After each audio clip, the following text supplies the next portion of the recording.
Ya, bismillahirrahmanirrahim. Assalamualaikum warahmatullahi wabarakatuh. Saya Ferry Julkarnain Chandra Putra dari kelas D1 mata kuliah Hukum Dagang akan membahas tentang tugas hukum dagang yang yaitu bentuk-bentuk badan usaha. Mungkin yang pertama ada perusahaan perseorangan atau usaha dagang. Usaha dagang merupakan bentuk usaha yang paling sederhana karena penguasaannya hanya satu orang. Yang dimaksud dalam pengusaha ini adalah orang yang memiliki perusahaan. Pengusaha bertanggung jawab pribadi untuk keseluruhan dan segala risiko dan perikatan yang ditimbul dalam kegiatan usahanya. Dalam hal ini, berlaku ketentuan pasal 1131 KUHP Perdata, yaitu segala kebendaan si berhutang, baik yang bergerak maupun tidak bergerak, baik yang sudah atau maupun yang baru, akan di kemudian hari menjadi tanggung jawab untuk segala perikatan perseorangan. Sumber hukum dalam usaha dagang ini adalah kebiasaan dan jurisprudensi, karena belum tentu terdapat pengaturan yang resmi dalam suatu undang-undang yang khusus mengatur tentang usaha dagang. Namun, dalam praktek usaha di masyarakat telah diakui keadaannya. Bentuk struktur organisasi UD adalah bentuk struktur organisasi, yaitu dalam hal pelimpahan kekuasaan adalah dari atasan ke bawahan. Mungkin ada tersusun dari pemimpin, bagian pembelian, bagian produksi, bagian pemasaran, karyawan, mandor produksi, karyawan, dan di paling bawah karyawan juga. Membentuk usaha dagang termasuk sangat mudah dibanding dengan pembentukan sebuah PT. Jika Anda ingin membentuk usaha dagang, hanya menyiapkan berkas-berkas seperti fotokopi kartu keluarga, fotokopi KTP, nama dan alamat UD yang direncanakan akan didirikan, dan surat keterangan aparat pemerintah setempat. Jika semua persyaratan diatur terpenuhi, silakan datang ke kantor notaris setempat. Mereka akan membantu Anda mengeluarkan segala sesuatu sampai usaha dagang terbentuk seperti akte notaris, surat keterangan domisili, nomor pokok wajib pajak atau NPWP, surat izin usaha perdagangan atau SIUP, dan tanda perusahaan. Yang kedua ada firma. Firma atau FA adalah suatu persekutuan antara dua orang atau lebih yang menjalankan badan usaha dengan nama bersama, dengan tujuan untuk membagi hasil yang diperoleh dari persekutuan tersebut. Dalam mendirikan firma, memiliki anggota paling sedikit 2 orang. Semua anggota memiliki tanggung jawab terhadap perusahaan oleh menyerahkan kekayaan pribadi, sesuai tercantum dalam akte pendirian firma. Apabila bangkrut, semua anggota harus bertanggung jawab sampai harta milik pribadi ikut dipertanggungkan. Tanggung jawab sekutu firma tidak terbatas, artinya apabila firma bangkrut dan harta bendanya tidak memadai untuk membayar utang-utang firma, maka harta benda pribadi para sekutu bisa disita untuk dilelang dan membayar utang-utang firma. Tanggung jawab solider. Tanggung jawab ini khususnya terletak dalam hubungan keuangan dengan pihak luar. Sekutu firma bertanggung jawab penuh atas perjanjian-perjanjian yang ditutup oleh rekannya untuk dan atas nama firma. Organ firma adalah sekutu firma. Persekutuan firma dapat didirikan dengan cara membuat akte persetujuan sendiri atau persero. Namun, agar lebih formal, sebaiknya pendirian sebuah firma dilakukan di depan notaris. Jumlah pendiri perusahaan minimal 2 orang atau lebih. Ini dimaksudkan karena badan usaha ini bentuk dari kerjasama 2 orang atau lebih yang akan bertanggung jawab dan menanggung resiko bersama. Memiliki nama yang bakal dipakai oleh firma tersebut, nama boleh diambil dari kesepakatan kedua belah pihak yang bekerja sama dan tidak dipersulit dengan adanya persetujuan layaknya perseroan terbatas atau PT. Memiliki pengurus yang diangkat dan ditetapkan oleh para pendiri, siapa yang akan bertindak selaku persero aktif dan siapa yang akan bertindak selaku persero diam. Selanjutnya yaitu ada persekutuan komitator atau CV. CV adalah suatu bentuk badan usaha persekutuan yang didirikan oleh seseorang atau beberapa orang yang mempercayakan uang atau barang kepada seorang atau beberapa orang yang menjadikan perusahaan dan bertindak sebagai pemimpin untuk mencapai tujuan bersama dengan tingkat ketertiban yang berbeda-beda di antara anggotanya.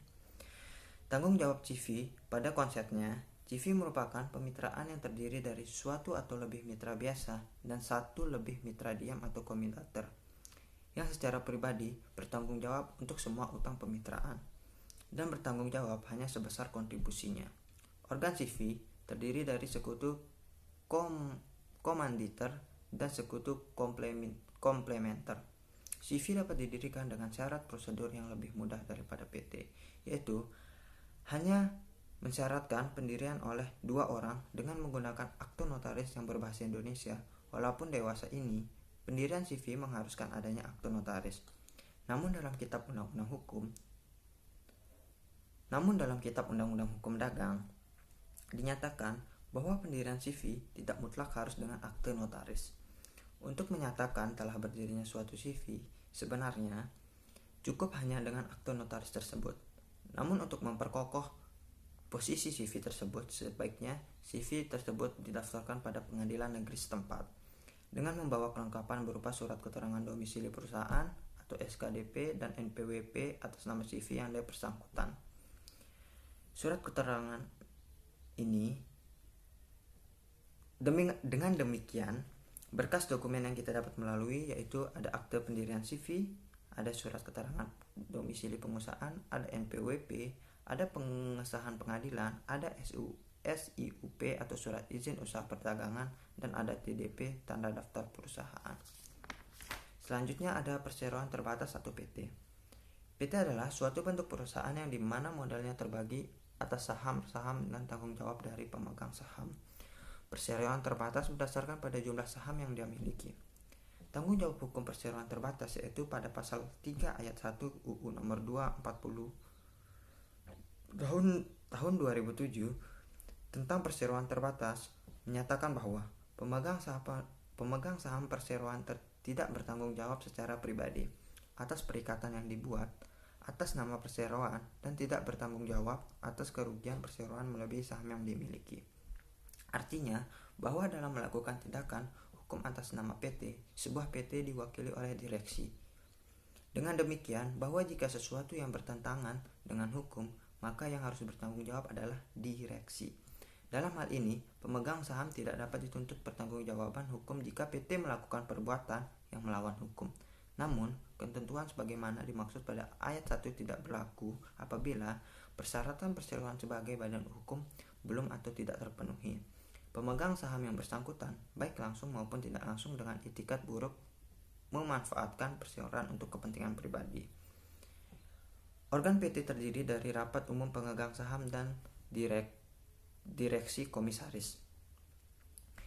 Cara dan perizinan mendirikan perseroan terbatas yaitu ada memilih notaris, modal dasar pendirian PT, penentuan domisili usaha, penentuan bidang usaha, pemilihan nama perusahaan, pembuatan draft akte, tanda tangan, pengesahan di Kementerian Hukum dan HAM, membuat dan mendaftarkan BPJS Ketatanegaraan untuk pekerja PT, membuat NPWP direktur dan perusahaan, dan membuat SIUP dan TDP. Dengan demikian, dokumen yang dibutuhkan untuk pendirian PT yaitu kopi atau scan EKTP KK NPWP dengan format terbaru dari pengurus perusahaan, kopi atau scan EKTP KK dan NPWP dengan format terbaru, kopi PBB 2 bukti bayar pembayaran tahun terakhir sesuai domisili perusahaan, kopi surat kontrak atau sewa kontrak atau bukti pemilik tempat usaha, surat keterangan domisili atas nama pengelola, foto kantor tampak dalam dan luar, kantor berada di zonasi perkantoran atau zonasi komersial atau zonasi campuran. Yang terakhir ada koperasi. Koperasi adalah sebuah organisasi ekonomi yang dimiliki dan dioperasikan oleh orang-orang dan kepentingan bersama. Koperasi melandaskan kegiatan berdasarkan prinsip ekonomi rakyat yang berdasarkan asas kekeluargaan. Secara konsep teoritis, tanggung jawab pengurus koperasi adalah tidak terbatas. Berbeda dengan tanggung jawab persero dan perseroan terbatas, di mana hanya terbatas pada saham yang dimilikinya. Organ koperasi terdiri dari rapat anggota, pengawas, dan pengurus. Syarat prosedur pendirian suatu koperasi diatur dalam pasal 12 Permen Koperasi dan UKM nomor 9 tahun 2018 tentang penyelenggaraan dan pembinaan koperasi. Mungkin adapun syarat-syarat dan pendirian dari koperasi itu sama saja dengan yang lainnya. Ada daftar nama pendiri dan lain-lainnya. Mungkin itu saja yang bisa saya dapat sampaikan. Kurang lebihnya mohon maaf. Assalamualaikum warahmatullahi wabarakatuh.